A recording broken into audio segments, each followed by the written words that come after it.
compétences de certaines collectivités locales.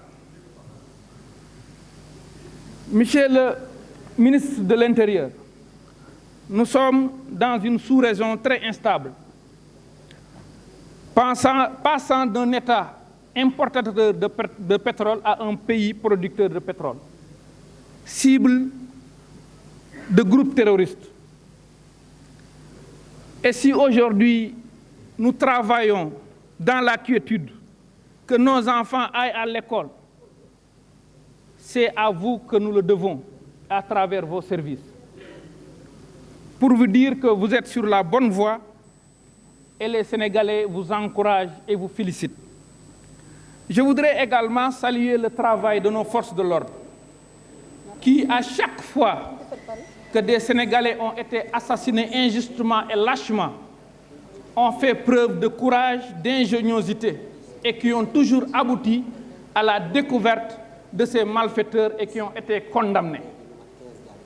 Et nos services de l'ordre sont cités en exemple. Leur présence répétitive dans les grandes campagnes de stabilisation et de sécurisation dans diverses zones de tension en sont des illustrations. Donc, non seulement vous l'avez assumé, mais vous avez préservé la dignité de nos institutions ou de nos corps.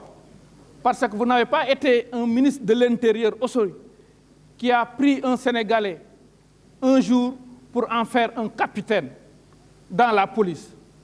Donc, pour vous dire que bu nit ñi fàtte suñu toogee nekk dans une dynamique de réconciliation, il faudrait que chacun reste à sa place.